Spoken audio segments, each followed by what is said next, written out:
Welcome to PayPod, the show that features thought-provoking interviews with leaders and entrepreneurs in the payments and financial technology industries.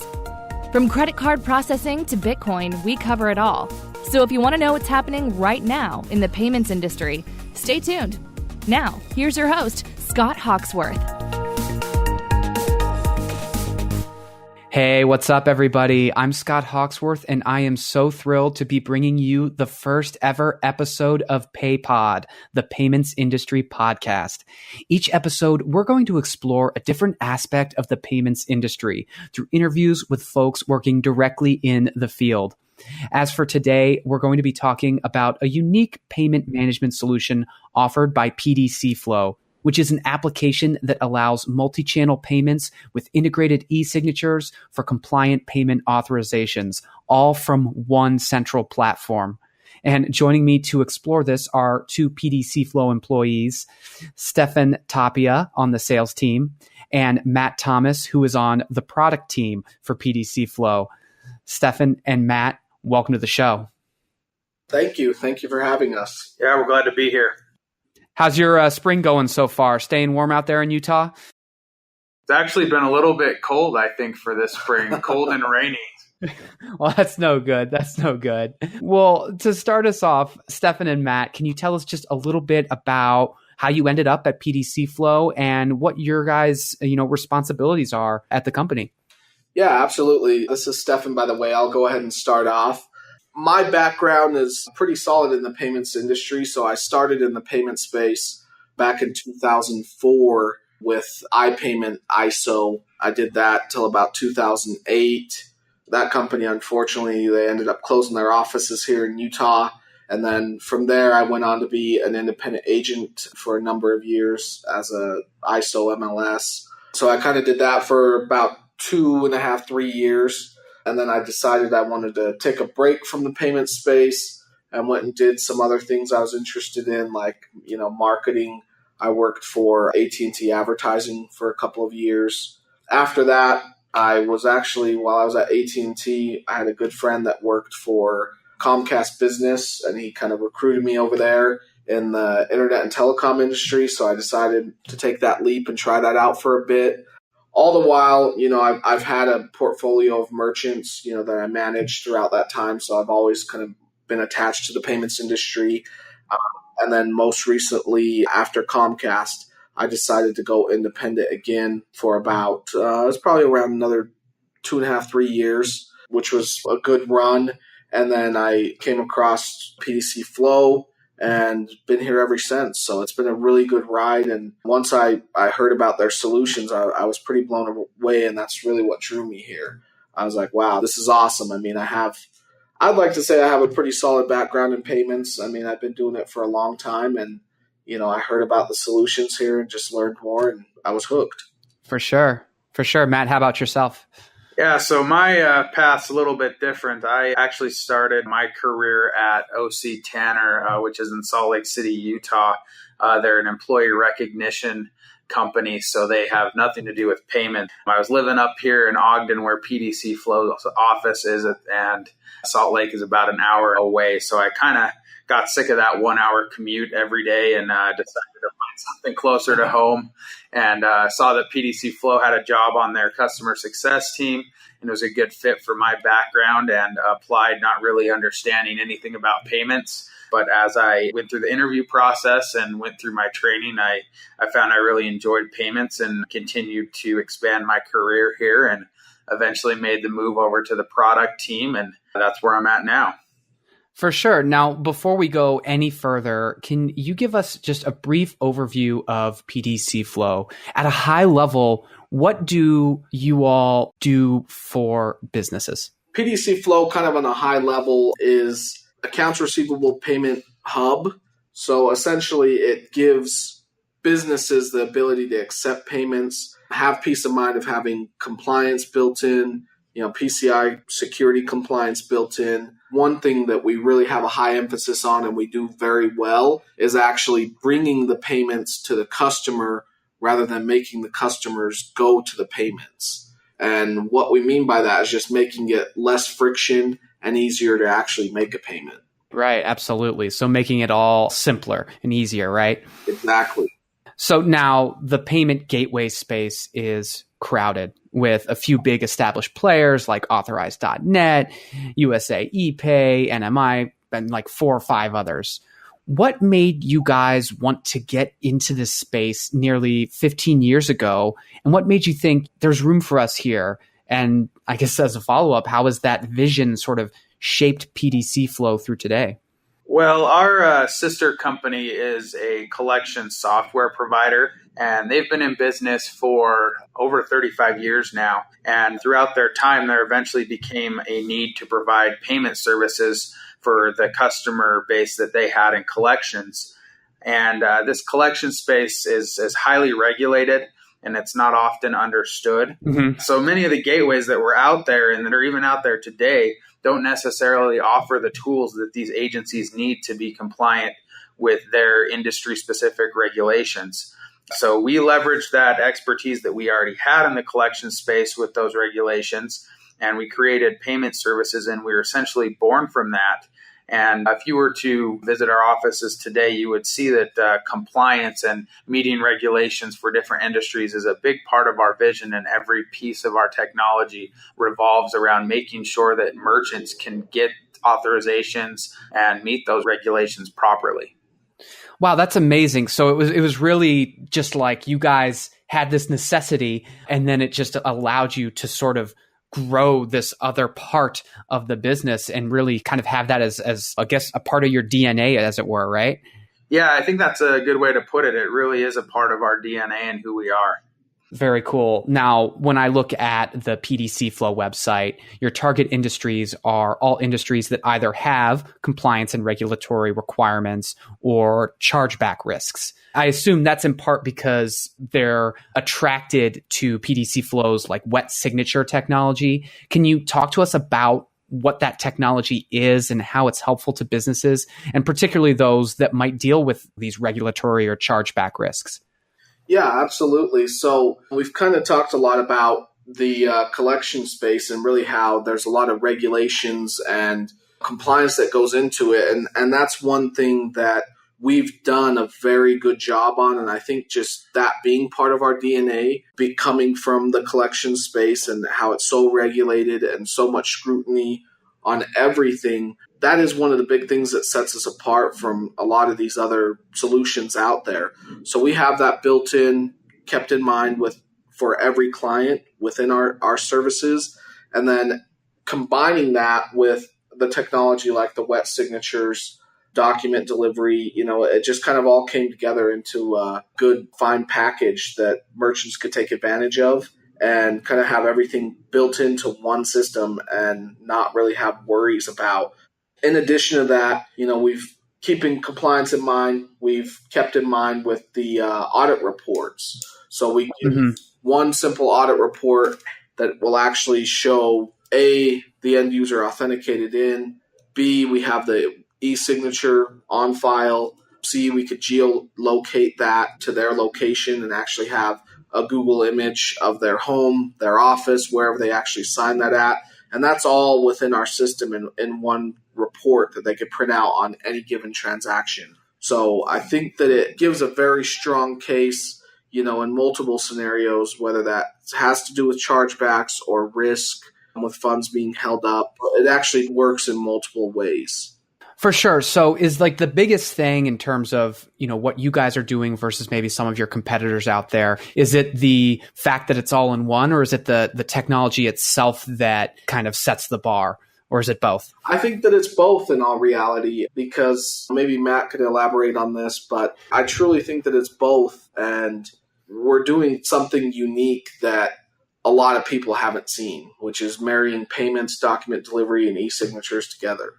Yeah, it's definitely true. It is a combination of both. There's not a lot of solutions that offer all of that technology in one complete package. But for me, what really separates us from our competitors is that wet signature technology. And I think it's also important for anyone that's listening or business owners to know that they need to understand the difference between a wet signature and an adopted signature, which a lot of our competitors use. Right, yeah. And essentially, a wet signature is exactly as it sounds. It's when you apply a pen to paper to sign an agreement. So it's really thought of as an in-person authorization or signing of that agreement. Our technology uses that same concept digitally, requires all of our consumers to use either a mouse if they're on a desktop or their finger if they're on a mobile device to physically sign and put their signature on that document or to authorize payment if that's what's being requested.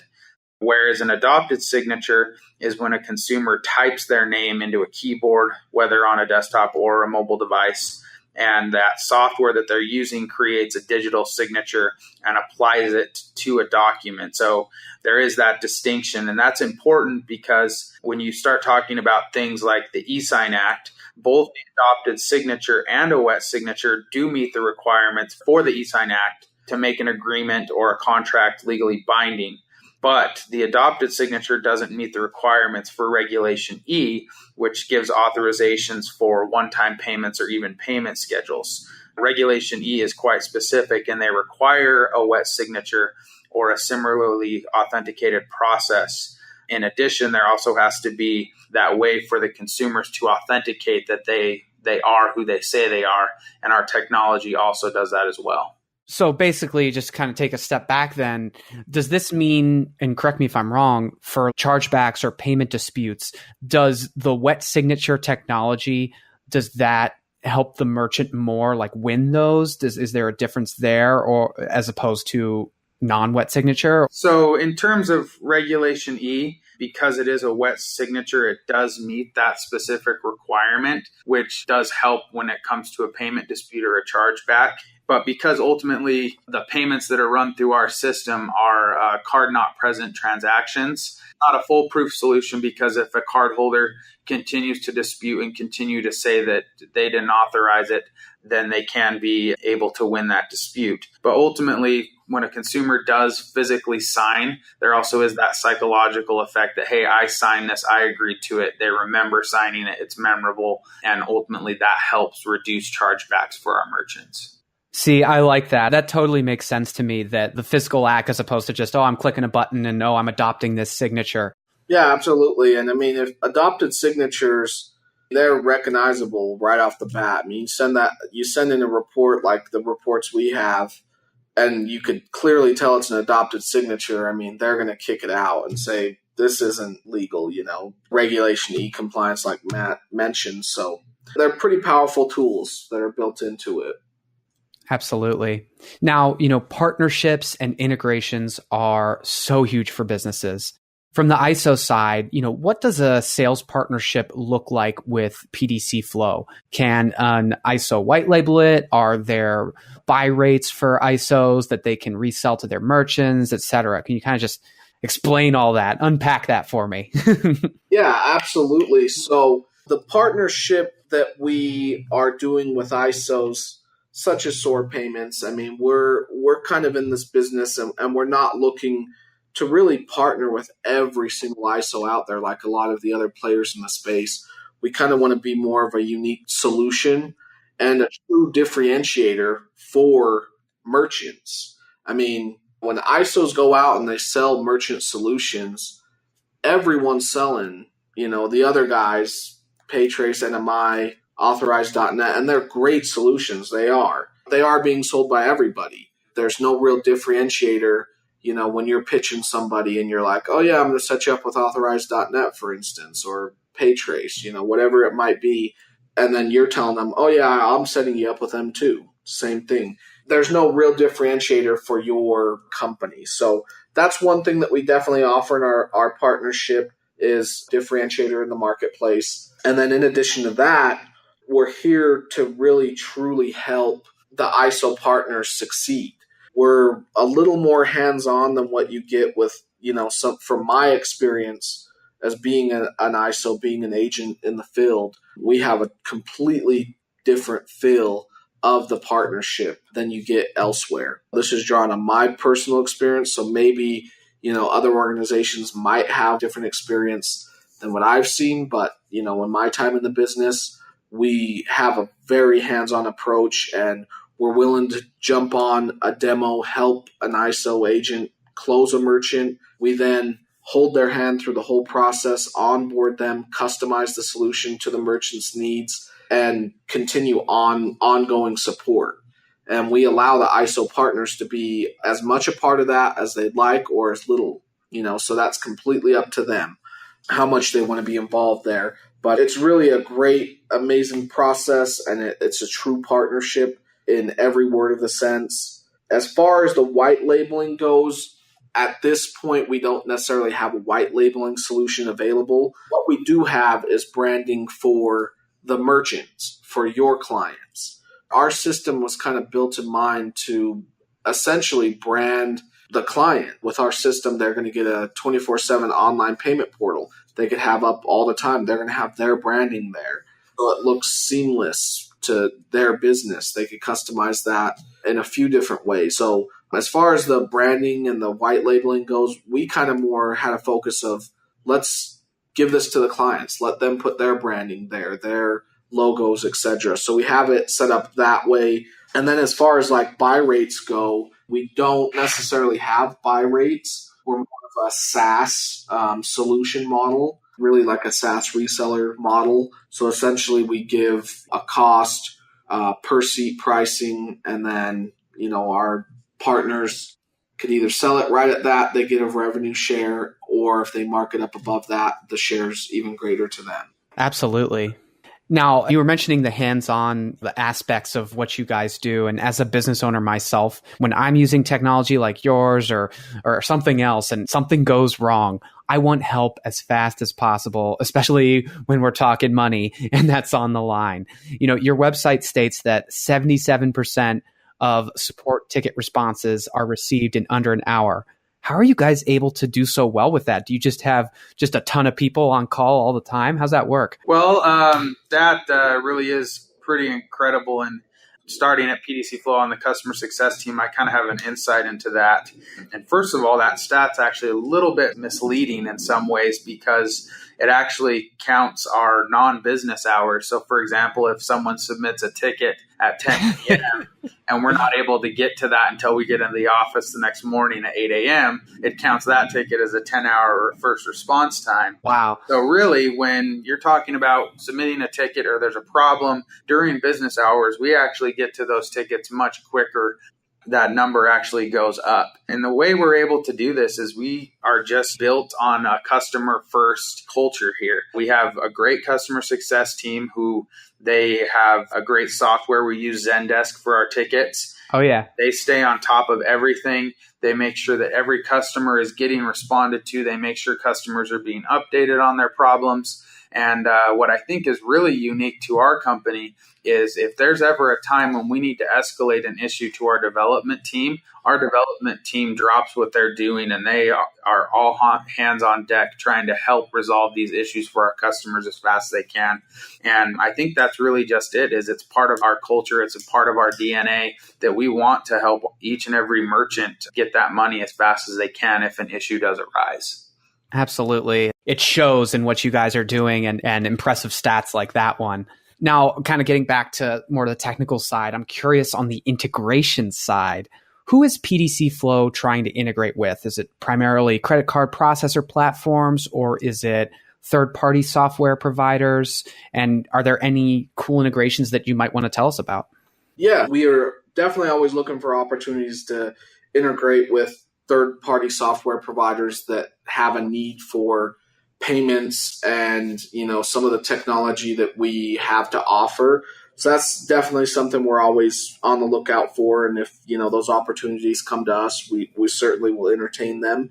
In addition to that, as far as the credit card processing platforms, we're not necessarily seeking to integrate with any of the platforms per se. We are compatible with multiple platforms and pass through transactions and pass, through data to multiple platforms such as TSYS, First Data, multiple platforms there. Elevon is one that we could work on. WorldPay, which is now Vantiv. We could pretty much operate on almost all platforms, but we're not really looking to integrate directly to any one particular platform as far as that's concerned. And then as far as, any cool integrations we have currently, we do have some great integration partners. A lot of them are in the ARM space, so the collection ARM space, the accounts receivable management space. Have quite a few integrations there and partners that are very successful. Very cool. Now, PDCflow and its parent company, you guys have about a dozen patents. What can you tell us about those patents and how PDCflow users will sort of experience them? Well, on the PDC side, our patents revolve around two different types of technology. The first one is our signature, and there's a bunch of different things about how they're used and how it's applied that are being reviewed by the Patent Office here in the U.S., but they've been granted in Australia and Canada, and I believe Europe as well. The other patents that we have revolve around our secure overlay technology, which essentially allows a business who has a website to integrate with our services and put the credit card piece of input fields onto their website so that when a consumer comes to their website and plugs in the credit card data, our site is actually capturing that data and the company is not capturing that data, and they don't have to be held to the different regulations and compliance to host credit card data. So we take that burden off of the merchants. And that patent has been awarded in the U.S. as well as in Europe. Awesome. Well, I've only got a few more questions. For this one, I want you guys to peer into the crystal ball. I'm curious, where do you see PDCflow in, say, 5 to 10 years? Are there any, long-term projects you guys are working on or overall goals that you can share, things coming down the pipeline you think businesses might really benefit from? Yeah, absolutely. Just looking at that today, 5 to 10 years down the road, we're going to have a widely used, very robust payment solution that essentially serves all needs for payments in any form or fashion with some very unique technology behind it and just amazing tools. I mean, we've already gotten, and Matt could probably elaborate on this a little bit, but we've already got a lot of things in the works to really enhance our product and make it a very robust solution.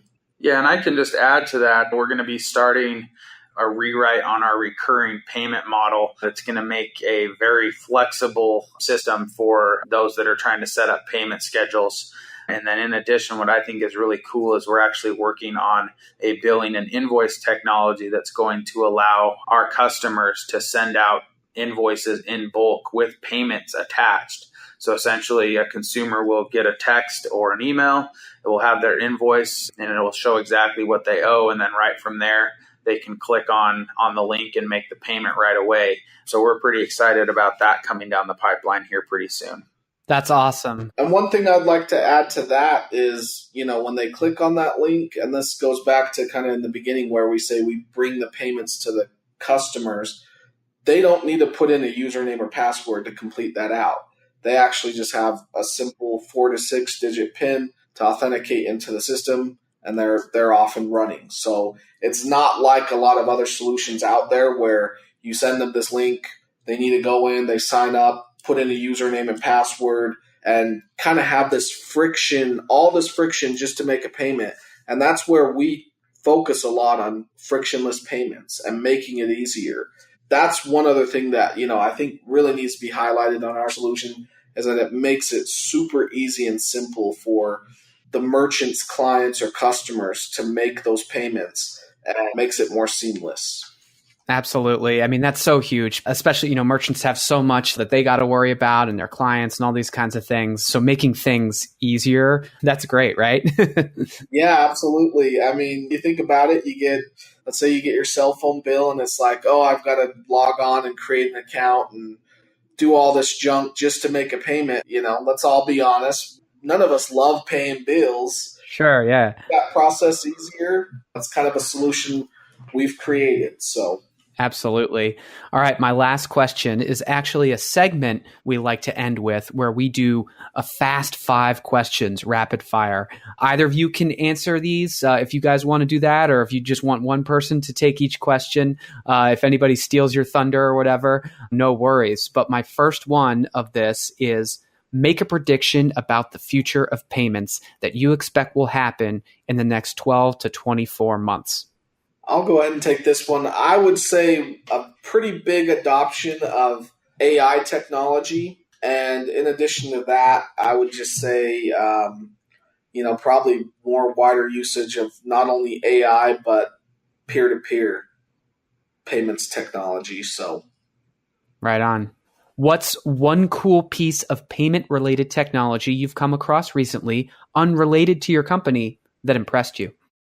There's a company, I can't remember their name, but essentially they are allowing merchants to accept any gift card as payment. So I thought that was pretty cool. If you have a Best Buy gift card and you don't really use it, you'll be able to use that card somewhere else. Wow, that is pretty cool. I have a bunch of gift cards gathering dust. I need to figure out what that is. Yeah, absolutely. That was really great technology. So that's pretty awesome. And from what I've heard, it's usable by any merchant, any type of business, and they could accept any card from any company as a form of payment, which that's pretty amazing. Yeah, for sure. Okay. In the next 5 years, most Americans will make a purchase with either Bitcoin, Apple Pay, or another thing. Which one and why? I think it's going to be something else. I don't know what that thing will be, but technology moves so fast that 5 years is really like 1,000 years when it comes to technology. Right? Absolutely. What's one piece of advice you have for someone considering the payments industry as a career, working in it? I would say be ready to work and learn and be open to ideas and just keeping an open mind. I mean, this industry changes so rapidly because, we are attached widely to technology and technology is constantly changing. So I would just say be open and ready to work hard, work your tail off. Also, in addition to that, just constantly learning and evolving your craft. For sure. What's the best business advice you've ever received and from whom? I had a director at my last job at OC Tanner who was really big on self-awareness, meaning always celebrating the things you do well, but always look for ways to improve. Even if you had a good success, there's always something you could have done better. That's a great piece of advice. Stefan and Matt, I wanted to thank you guys so much for joining me on the show today. This was really informative, and you guys are doing some awesome things, if I do say so myself, over at PDCflow. Thank you. No, it was our pleasure. We are very happy to jump on. This is kind of one of the first times I've done anything like this, but it's been an awesome experience. Yeah, I would agree, and we really appreciate the opportunity. For sure. Thanks again, guys. All right. Thanks, Scott. Take care. That completes our interview, which means that it is time for another segment we have on the show where we honor small business organizations with a Small Business Organization or Group of the Week award. If you're an entrepreneur or working in small business, you'll inevitably run into challenges as you try to grow. You'll also benefit greatly from connecting with others in your niche or just having some extra guidance. We want to honor organizations that are bringing business owners, future business owners, and even employees from many different areas together and educating them and advocating for them. By the way, if you're listening to the show and have a small business organization you think deserves recognition, let us know. Send nomination emails to scott@soarpay.com and we may just feature it. So with all that said, it's time for our first ever winner. This week, we are so thrilled to recognize Small Business Majority. Small Business Majority is a national small business advocacy organization founded and run by small business owners to ensure America's entrepreneurs are a key part of an inclusive, equitable, and diverse economy. Their mission is to empower America's entrepreneurs to build a thriving and inclusive economy. And how they do this is through advocating for policy solutions that create a strong, job-creating economy for all and provide education and resources to entrepreneurs to promote small business growth and prosperity. They conduct extensive research on the attitudes and concerns of small business owners and freelancers and communicate their findings and message directly to stakeholders and through the media. They have a network of 58,000 small business owners and work with more than 1,000 business groups across the country on issues including access to capital, healthcare, taxes, retirement, paid leave, and other policies that directly impact entrepreneurship. Their team works from 9 offices in Washington, D.C. and in 7 states: California, Colorado, Illinois, Maryland, Missouri, New York, and Virginia. Needless to say, it's important work supporting small business owners. And if you'd like to learn more, you can visit their site at smallbusinessmajority.org. There you can look at their resources, upcoming events, latest news, and so much more. Huge congrats to Small Business Majority, and keep up the great work. Well, that's it for our show today. Thank you so much for listening. And if you like what we do here, don't forget to rate and review us on iTunes or whatever your preferred podcast listening platform is. We'll be back with another episode very soon. Thank you for listening to another episode of PayPod, brought to you by Soar Payments. Soar Payments is a leading merchant services provider for e-commerce, high-risk, and hard-to-place businesses. If you'd like to get the latest PayPod episodes sent to you automatically, subscribe to the show via iTunes or Stitcher, or visit soarpay.com/podcast.